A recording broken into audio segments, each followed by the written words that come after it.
business, Mhm. treat their business like it's a multi-million-dollar business. And I'm talking when, for me, I can tell you the first 3 years of, we just passed 3 years and it's kind of picking up now, but I can say for the very first 3 years of business, there was many, many long hours, many long hours, many soccer games missed, many different events missed as I was trying to get this thing off the ground. Mhm. And I saw people, and all these people, 100% businesses failed. They'd open a business for 6 months and then they would do 3 days a week golfing, or they would be spending more money than they needed to. I'd hope all the young entrepreneurs out there know and stand by it, that it's not easy. And you got to, just like creating a legacy, it's not easy. It takes a lot of time, it takes a lot of effort and resources, and it takes a lot of dedication and sticking to your strategy and what you think is going to work. Mhm. And I really hope that whoever's listening to this, especially the young entrepreneurs, you look at what you're going to do and realize it's not going to go as smoothly as you want. There's always hurdles, there's always hiccups, and you just got to be flexible and you got to stand and stay dedicated to it.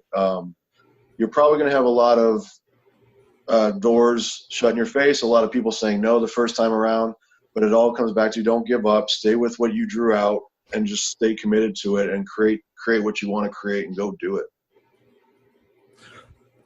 Yeah, I love, kind of how you're putting all that is, just sticking with it and doing it. Action is really the king of success. I think, it's getting out there and just, dive in, kick that door in and go after it. Mm-hmm. So what do you think the most common reason is that entrepreneurs just fail or simply give up? I think I think they figure out it's a lot harder than they thought. And sometimes maybe if they have, let's say they have X amount of funds available to create something, and it doesn't take off by the time the funds are burnt out and they give up like that.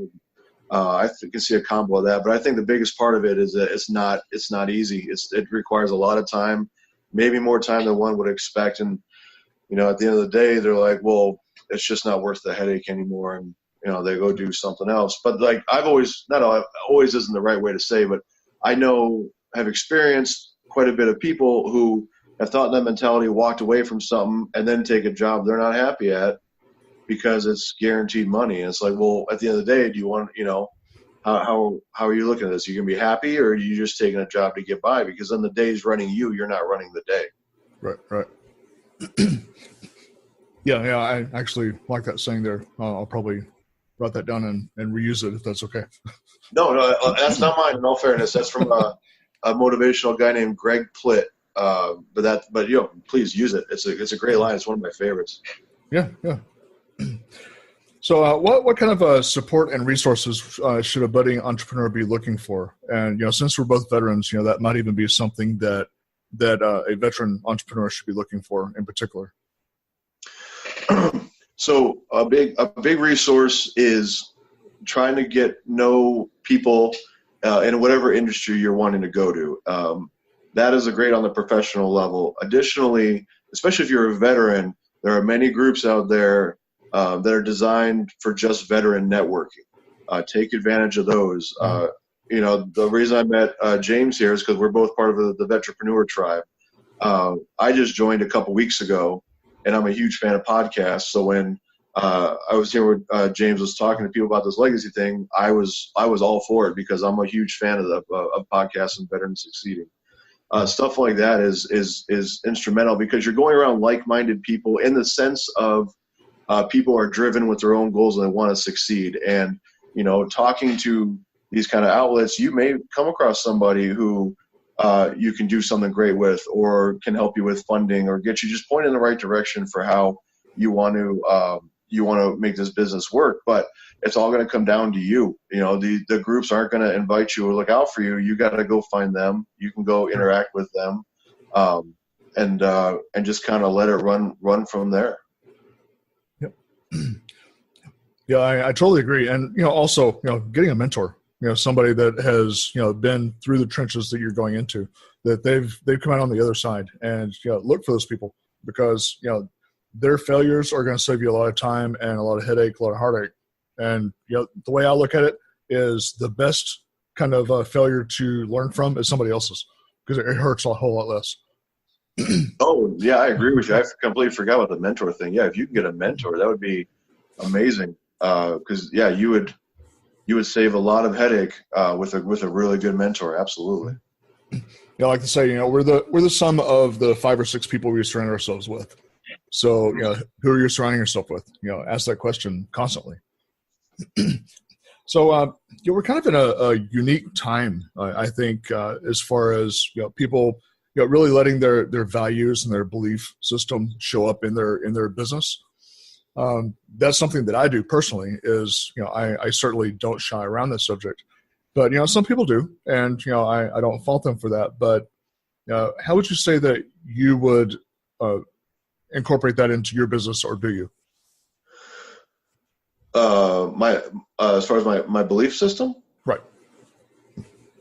I take, it's interesting. It's interesting you bring that up, because I've been seeing a lot of businesses kind of tackling that in different ways. Some are more upfront about it. Some are not.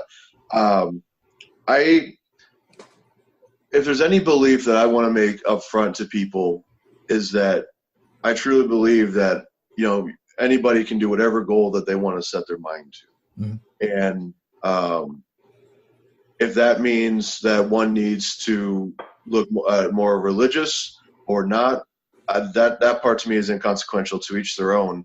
I want people to know that there is some kind of ability in you to go whatever. So my belief is I try to put a positive image, a supporting belief out there, and just kind of let it run from that. I never have felt doing Scars and Stripes that I should be in any kind of role to dictate how people should live their lives. I just want to support that they live their lives in a good and happy and productive way, however that may be.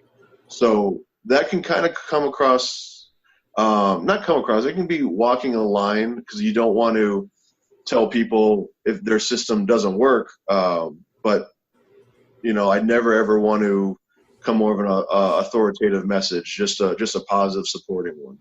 Sure. So what is something that maybe earlier in life you wish you had done that you didn't, that now you have learned was probably vitally important? I wish I had started the company sooner, and I had stopped listening to other people sooner. If I had not listened to the wrong people, Scars and Stripes would be 10 years old right now. You listen to people who just want to talk you out of it. And the biggest people, and this is so weird as I look back and think about it, the biggest detractors for me doing my own thing was my family and friends. They would always give the most motivated speeches why doing something like a t-shirt company was a bad idea. And I never understood that. And breaking away from that and finally doing my own thing was great. That would probably be the biggest thing is if you know what you want to do it. Don't wait. Seriously, don't wait. We're not guaranteed tomorrow. You never know what's going to happen. Go for it. If this is what you want to do, go for it. Yeah, and I could not agree, any more than I do. I agree 100% on that one. So let's talk about you maybe from a personal standpoint, Jan, just for a few minutes, if that's all right. Yeah. So, especially like when you were transitioning from the service, you're fully out of the service now. I see you have a pretty healthy beard going, so that's awesome. So what hurdles did you have to personally face when transitioning out and then starting your business, going into the entrepreneurship world? How did you overcome those hurdles? I had major hurdles with readjustment. I left the military in 2006, and leaving, I definitely knew I was not the same person because of Iraq that I was, going in. And I went straight into corporate America world, and I hated it. I absolutely hated it. I wasn't around other military people, and dealing with that kind of environment is not a good fit for me. For example, I'll tell you, as somebody who was an NCO, when somebody says to do something, you do it. And in corporate America, it didn't fly when you were holding people accountable. And a lot of people don't like that. And it was just never an environment I was happy. And I was to be straight up honest with you, I hated it. It was miserable all the time. I was drinking way more than I should because my PTSD was starting to get out of control. And then I was at a job I hated. And it wasn't until a combination of losing a friend of mine who stayed back in service, re-enlisted, and unfortunately was killed in Iraq, and a combo of a couple other things that I was like, you know what, I can't do this. Life is too short to be miserable and unhappy. And I started focusing on what I wanted to do. You know, I wanted to do Scars and Stripes for a very, very long time, and finally just started putting stuff into motion and trying to get the finances and life in order to do it. And walking away from corporate America was very scary at that time because I had a kid. I actually had 2 kids at that time. But, you know, it was one of those, it was a risk that I just felt I had to do. And it has paid off. It's paid off, you know, to the point where my kids are okay. And, you know, we get by, and it's going in the right direction. And it's taken me a long time to get there, but it's gotten there. But readjustment was very, very difficult for me. And I would definitely imagine that I'm not the only veteran who's faced this and may have gotten themselves in a bad job situation or whatever just to get by. And I'm hoping those people listen to your Legacy podcast and sit here and start creating like what they're going to do to be happy and going after it. Yeah, and that's really, at the end of the day, you know, that's what it's all about. Because, you know, like you say, life is too short. You know, I was in the same situation as you. You know, went into the corporate world, a bit older than you. You know, I got out, you know, in the early '90s, but yeah, went, you know, like you say, into the corporate world. I was there for, you know, 10 years, absolutely miserable. And so, you know, my story was kind of parallels what you're talking about. That, you know, absolutely miserable. And you know, it was really a godsend that I got laid off from that corporate job, because, you know, I probably by my personality would have just stuck it out for retirement. You know, I'm just that loyalty kind of guy. But then, you know, by leaving that, discovered, okay, I really am not a good employee for somebody else. I need to work on my own thing and, you know, build my own empire and create my own legacy, because, you know, that's really kind of who I am.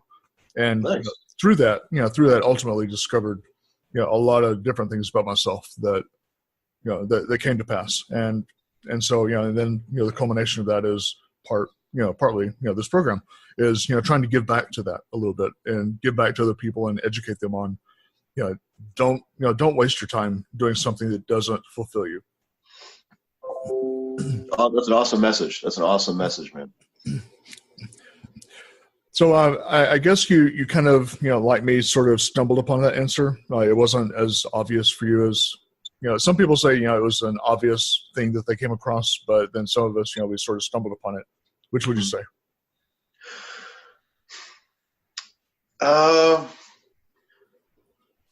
You know, I would say stumble upon it, like, because for a long time, I think many people, and I'd like to hear your experience on this too, but, you know, you had this idea, and for a while it's just kind of floating out there where you're like, oh, that'd be fun to do.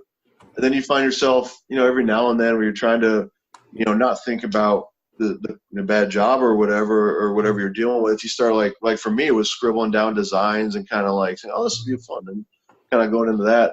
And then, you know, that you hit that point where all of a sudden it shifts from that background thing to all of a sudden you're facing it and you're like, yeah, you know what? I want to do this. I want to do this. I think I'll be happy with this. This is something that I'm kind of called to. And then it kind of hits you in the face. But I think for many people, and definitely myself, it was that stumbling upon it until eventually just gradually built up, and then you couldn't deny it or ignore it.